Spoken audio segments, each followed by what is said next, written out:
Hey everyone, welcome back to the Mass Retirees Weekly Roundup. Today's Friday, September 10th. I'm Sean Duhamel. Thank you so much for tuning in and joining with us again this week. We're back after a short hiatus. I hope all of you had a great summer. I hope that you were able to get out and safely see friends and family and catch up with people in person for the first time in what could be a very long time. I know personally I was able to connect with my family and get down to Pennsylvania with my wife and see my in-laws and her extended family and our friends, and it was a great way to end the summer. And we're successful in getting my daughter off to her freshman year of college, and knock on wood, she seems to be doing really well and enjoying the experience so far. So all is good here, and most importantly, everyone here on the Mass Retirees team and our staff and our extended families, everyone remains healthy and safe from the COVID-19 pandemic, and I hope the same applies to you. We are not out of the woods with this thing. It remains a very, very dangerous virus. We were very disappointed to have to postpone our annual meeting, which had been scheduled for Friday, September 17th.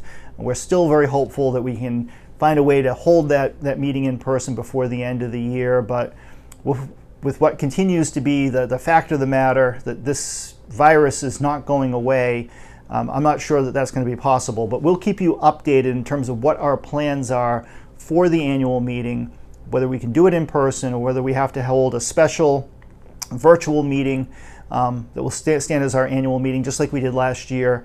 We'll find one way or the other we're going to get this done. Now, in terms of meetings, we do have an upcoming Teletown Hall event. It's this coming Friday, September 17th at 1 p.m. You have the telephone number to dial in and participate in the meeting. It's published in your newsletter. It's also published in today's email message that you will have received from me if you're watching this. The other way that you can participate in the meeting is by receiving the automated connection call that comes from us right as the meeting is going to start. So whether you call in on your own or you wait to receive the call from us to auto-connect, those are the two ways that you can participate. Now, next week's meeting is going to focus on much of what I'm going to talk about here, as well as what's written in today's email, but a deeper explanation of things and the ability for you to interact with us, ask questions, make a comment, file a complaint, whatever you choose to do. We want to make sure that you have the forum and the ability to do that.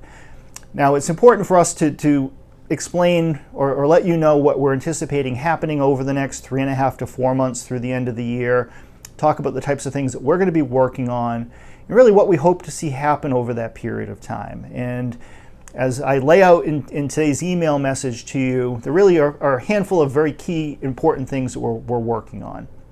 First and foremost, down in Washington, D.C., we continue to do everything humanly possible to move and pass a windfall elimination provision reform bill into law during the current congressional session. And I think I can speak on everybody's behalf when I say that we would love to see that happen in 2021. And we are making every possible effort to do that. We continue to work with our national partners to get that done. We're leaving no stone unturned.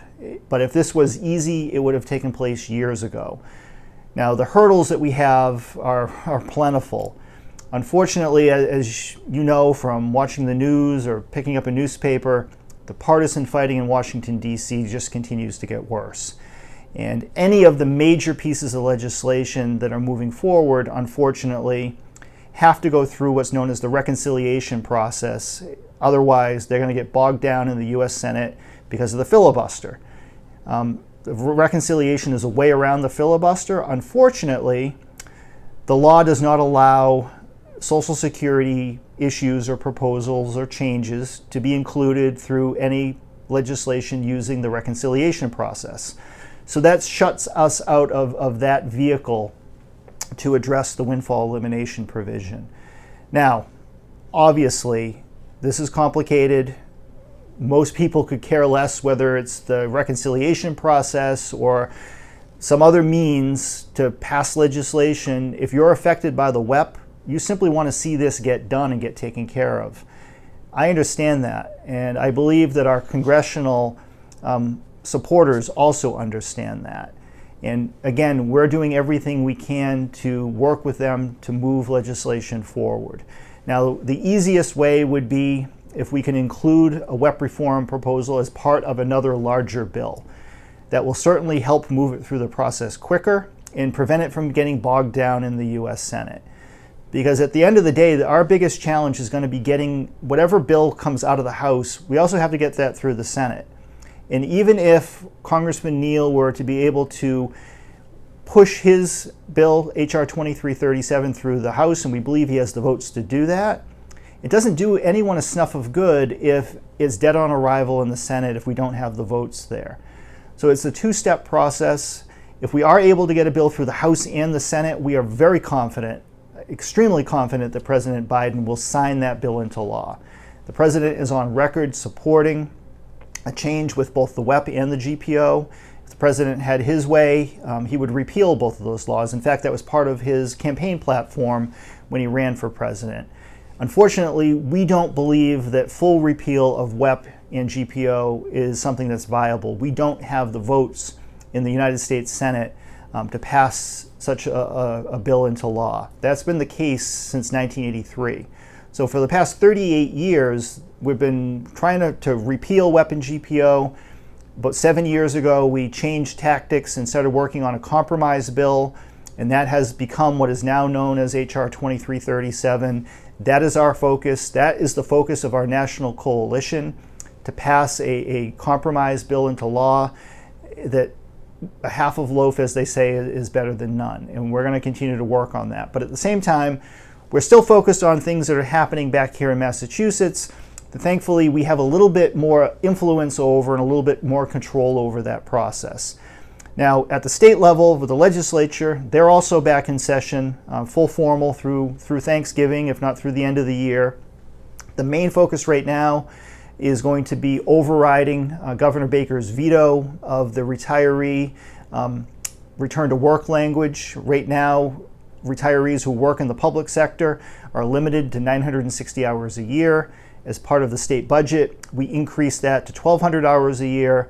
The governor disagrees with that position and has vetoed that legislation. That veto is now pending before the House of Representatives, and we believe that the legislative leadership is poised to act to override that veto in the coming weeks, if not month or so, and we'll be reporting to you as progress is being made on that issue. At the same time, we're working very closely with the Joint Committee on Public Service and its co-chairman, State Representative Ken Gordon from Bedford, Mass., as well as State Senator Mike Brady from Brockton, Mass. We have 17 various bills pending before the Public Service Committee right now. 6 of those bills had a hearing earlier this year, including our legislation increasing the basic life insurance benefit for state retirees and various COLA legislation that is now pending.